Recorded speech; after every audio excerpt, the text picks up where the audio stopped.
क्या कहा तुमने? सुखी हूँ। अरे सुना तुमने, हमें सुखी आदमी मिल गया। क्या तुम सुखी हो?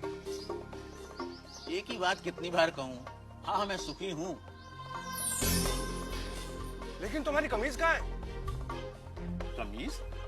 क्या तुमने राजा की घोषणा नहीं सुनी? राजा को सुखी आदमी की कमीज चाहिए।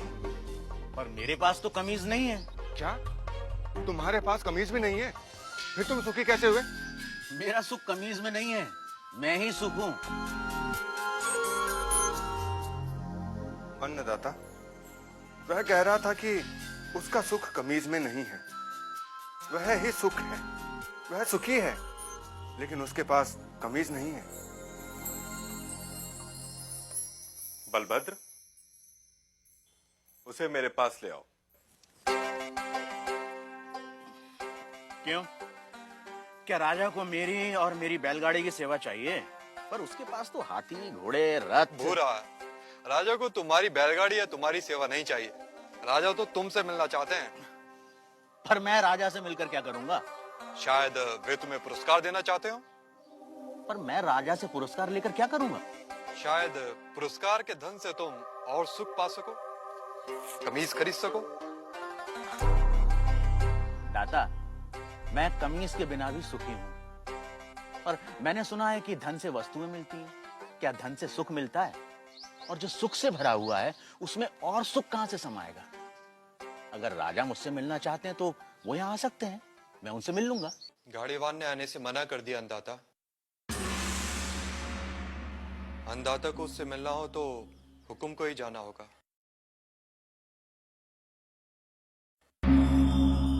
और गाड़ीवान से मिलने राजा अपने मंत्री हजूरियों दासों के साथ गाड़ीवान भूरा के गांव पहुंचा। भूरा, भूरा, भूरा, अभी कहीं नहीं जा पाऊंगा, मेरे बैल सुस्ता रहे हैं। भूरा, अन्नदाता तुमसे मिलने आए हैं। भूरा, कहिए। तुम जो मांगोगे मैं तुम्हें दूंगा। हाथी, घोड़े, दास, दासियां, जो चाहे मांग लो, पर मुझे सुखी होने का रहस्य बता दो। मुझे नींद आ रही है राजा, मुझे सोने दो। राजा हैरान था। दूसरी बार राजा फिर बड़े दल बल के साथ आया। भूरा, भूरा, हाथी, घोड़े, दास, दासियां जितनी चाहे मांग लो, पर मुझे सुखी होने का रहस्य तो बता दो। राजा, हाथी, घोड़े, दास, दासियों के बिना भी मैं सुखी हूँ। फिर कभी आना। तुम्हें क्या चाहिए भूरा? मांग कर तो देखो। मुझे सुखी होने का रहस्य तो बता दो।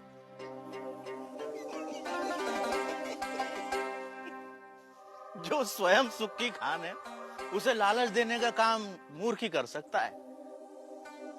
जा राजा जा, फिर कभी आना।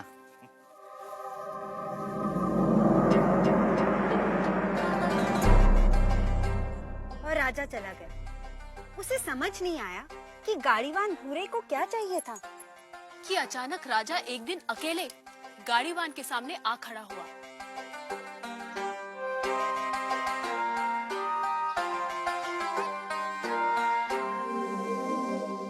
हुकुम। तू फिर आ गया?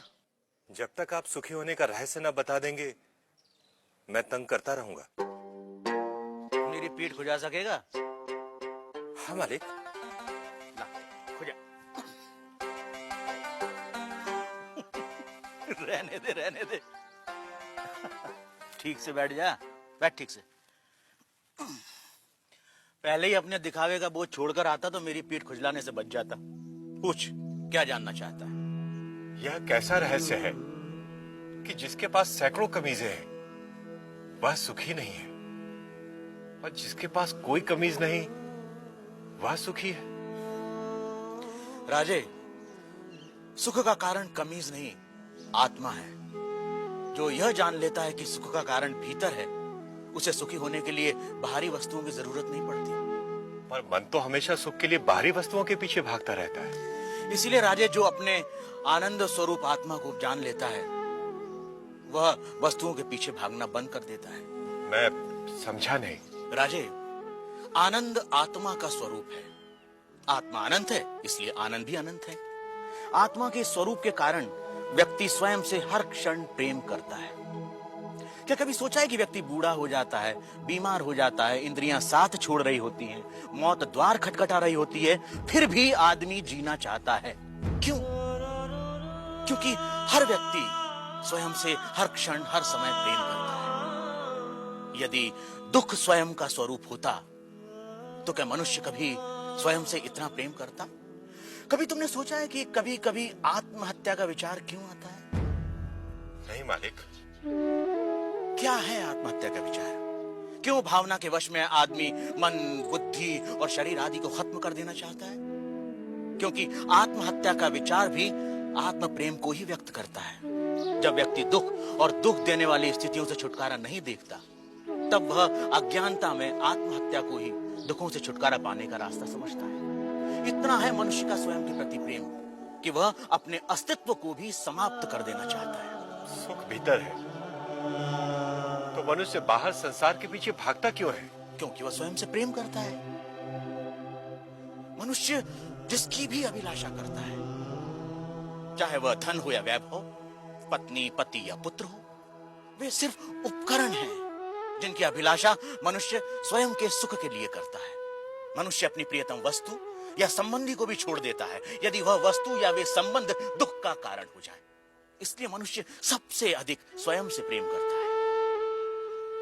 कोई भी व्यक्ति, चाहे वह संसार को पाने या संसार को छोड़ने की राह पर ही क्यों न चल रहा हो, वह स्वयं के लिए ही है। स्वयं के लिए इतना प्रेम कि या तो सारा संसार या संसार नहीं। स्वयं के प्रति इतना प्रेम ही आत्मा के सुख स्वरूप का प्रमाण है। यदि ऐसा नहीं होता तो मनुष्य दुखों से प्रेम करता। क्योंकि अज्ञानतावश हम अपने आनंद स्वरूप को नहीं जानते, इसलिए इस आशा में संसार और वस्तुओं के पीछे भागते रहते हैं कि वह हमें छोटे छोटे सुख देगी। यह ठीक वैसा ही है कि जो सुखों का स्वामी है, राजा है, वह खुद को भिखारी समझ दूसरों से इसकी उम्मीद करता है। यही है अज्ञान की शक्ति। इसलिए राजे, संबंधों का और वस्तुओं का सुख स्थायी नहीं होता, परंतु आत्मा का आनंद असीम होता है। वो कैसे स्थायी है? राजीव, जब भी हम किसी प्रिय व्यक्ति या प्रिय वस्तु को देखते हैं तो उससे आनंद होता है। इस आनंद को शास्त्र प्रिय कहते हैं। और जब हम उस वस्तु को पा लेते हैं या उस व्यक्ति से मिल लेते हैं, तब वह आनंद कई गुना बढ़ जाता है। उसे मोद कहते हैं। और जब हम उस वस्तु का उपभोग करते हैं, तब उससे प्राप्त होने वाले आनंद को प्रमोद कहते हैं।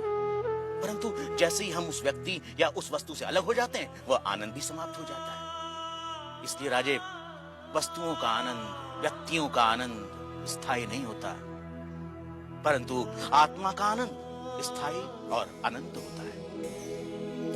बुरा व राजा में आनंद पर लंबी चर्चा हुई, जिसे वेदांत में आनंद मीमांसा कहते हैं।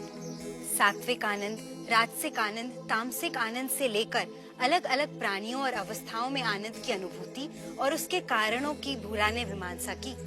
पर अंत में राजा ने वह प्रश्न किया जो इस समय हम सबके मन में है। आर्य, यदि मैं ही आत्मा और आत्मा का आनंद स्थान, समय, जन्म, शरीर, मन, बुद्धि और बाहर की किसी भी वस्तु से स्वतंत्र होता है, तो मैं अनंत, असीमित और पूर्ण आनंद का अनुभव क्यों नहीं कर पाता? राजे, यदि तुम अपनी आंखें बंद करोगे तो अंधेरा ही दिखाई देगा। जब तक तुम शरीर, मन, बुद्धि, संसार, वस्तुएं, रस, भाव और विचारों की ओर ही देखोगे, तब तक तुम उस अनंत, असीमित और पूर्ण का अनुभव नहीं कर सकोगे। इसमें गलती आत्मा की नहीं, हमारे दृष्टिकोण की है। इसलिए राजे, यदि सुख चाहते हो तो बाहर नहीं, भीतर देखो। तो सूत्रधार, क्या इसका ये अर्थ हुआ कि सुख की कामना ही आत्मा के आनंद स्वरूप का कारण है? तुमने ठीक समझा नटी। इसीलिए पूरा जीवन हम सुख की तलाश में रहते हैं।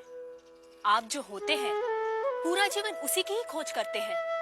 हम आनंद है, इसीलिए हम अनंत सुख की अभिलाषा रखते हैं। इस सत्य को ना जानना ही दुख का कारण है।